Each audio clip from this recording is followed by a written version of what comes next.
क्या कोई देश दिवालिया हो सकता है? सुनने में अजीब लगता है ना? पर 1991 में भारत इस डरावनी सच्चाई के बहुत बहुत करीब था।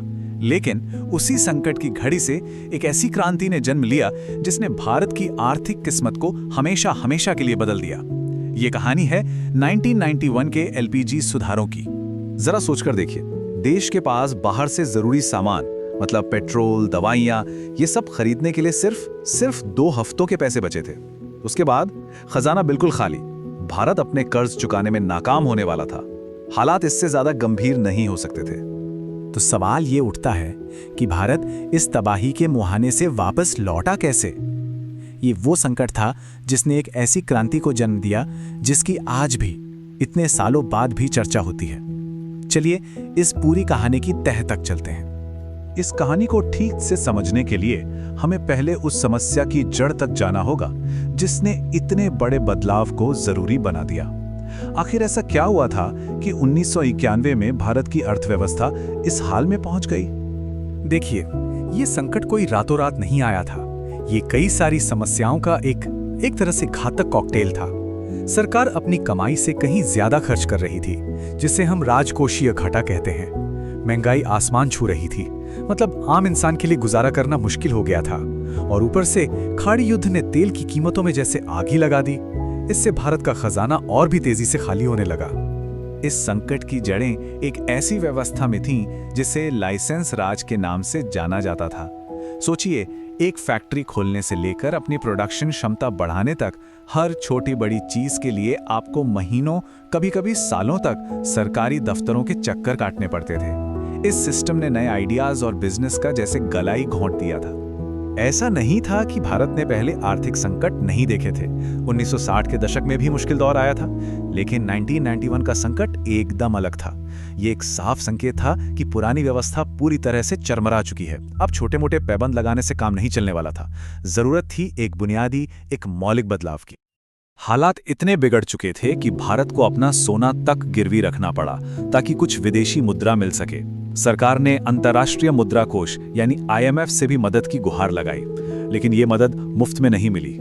इसकी एक बड़ी शर्त थी, भारत को अपनी बंद अर्थव्यवस्था के दरवाजे खोलने होंगे और बड़े सुधार करने होंगे। और बस यहीं से कहानी में सबसे दिलचस्प मोड़ आता है।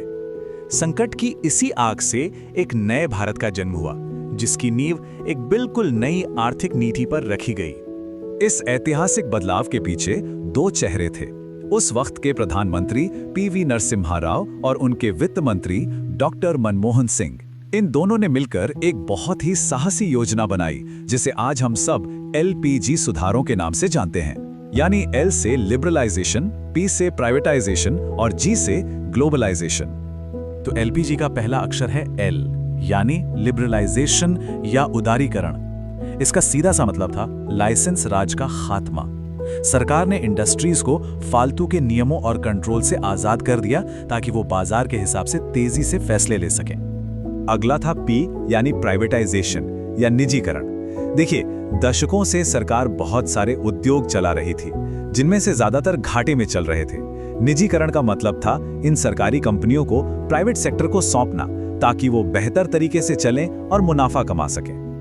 और आखिर में G यानी ग्लोबलाइजेशन या वैश्वीकरण। इसका मकसद था भारत की बंद अर्थव्यवस्था के दरवाजे पूरी दुनिया के लिए खोल देना। बाहर से आने वाले सामान पर जो टैक्स 125% तक होता था, उसे घटाकर 30% कर दिया गया। विदेशी कंपनियों को भारत में पैसा लगाने के लिए न्योता दिया गया। इन सुधारों का असर लगभग फौरन और जबरदस्त हुआ। भारत ने आर्थिक तरक्की की एक ऐसी रफ्तार पकड़ी जिसने पूरी दुनिया को सच में हैरान कर दिया। नतीजे वाकई में देखने लायक थे। दशकों से भारत की विकास दर, जिसे हिंदू रेट ऑफ ग्रोथ भी कहा जाता था, वो 3.5% पर अटकी हुई थी। इन सुधारों के बाद ये रफ्तार लगभग दोगुनी होकर 6.5% हो गई। ये भारतीय अर्थव्यवस्था के लिए एक जबरदस्त छलांग थी। सिर्फ देश के अंदर ही नहीं, बल्कि बाहर की दुनिया का भी भारत पर भरोसा बढ़ा। विदेशी निवेश जो 1991 में ना के बराबर था, वो 2022-23 तक बढ़कर 81 अरब डॉलर हो गया। ये पूरी दुनिया का भारतीय अर्थव्यवस्था में एक मजबूत विश्वास का प्रतीक था। अब सवाल ये है कि इन सुधारों का आम लोगों की जिंदगी पर क्या असर पड़ा। इसका सबसे अच्छा उदाहरण है हमारा टेलीकॉम सेक्टर। 1991 में मोबाइल फोन एक लग्जरी था जो कुछ गिने चुने लोगों के पास ही होता था, और 2020 तक ये लगभग हर किसी की जेब में था। ये दिखाता है कि कैसे निजीकरण और कंपटीशन ने मिलकर एक पूरी क्रांति ला दी। इन सुधारों ने तो भारत की अर्थव्यवस्था की शक्ल ही बदल दी। सर्विस सेक्टर और खासतौर पर आईटी देश के विकास का नया इंजन बन गया। इन्फोसिस और टीसीएस जैसी कंपनियों ने भारत को दुनिया का आईटी हब बना दिया, जो आज देश की जीडीपी में 50% से भी ज्यादा का योगदान देता है। लेकिन क्या सब कुछ इतना अच्छा था? इस जबरदस्त विकास के साथ साथ कुछ गंभीर चुनौतियां भी सामने आईं। तो अब जरा सिक्के के दूसरे पहलू पर भी नजर डालते हैं। इस तेज विकास की एक कीमत भी चुकानी पड़ी। आय की असमानता, मतलब अमीर और गरीब के बीच का फासला, वो असल में बढ़ गया।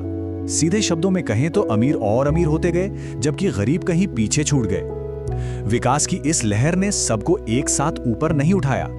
इस असमानता का एक बहुत बड़ा कारण था अलग अलग सेक्टरों की ग्रोथ में जमीन आसमान का फर्क। जहां एक तरफ सर्विस सेक्टर ने 7% की रफ्तार से उड़ान भरी, वहीं खेती किसानी, जिस पर आज भी देश की आधी से ज्यादा आबादी निर्भर है, वो सिर्फ 2.5% की धीमी रफ्तार से ही आगे बढ़ी। इसके अलावा भी कई और मुश्किलें थीं। ग्रोथ तो हुई, लेकिन उस रफ्तार से नौकरियां पैदा नहीं हुई। इसे ही जॉबलेस ग्रोथ कहा गया। ज्यादातर विदेशी निवेश भी बड़े बड़े शहरी राज्यों में ही आया, जिससे राज्यों के बीच विकास का फासला और भी बढ़ गया। और हाँ, तेज औद्योगिकरण की कीमत हमारे पर्यावरण को भी चुकानी पड़ी। तो आज 3 दशक से भी ज्यादा समय बाद इन सुधारों को हम कैसे देखें? इनकी विरासत क्या है? चलिए एक आखिरी जायजा लेते हैं।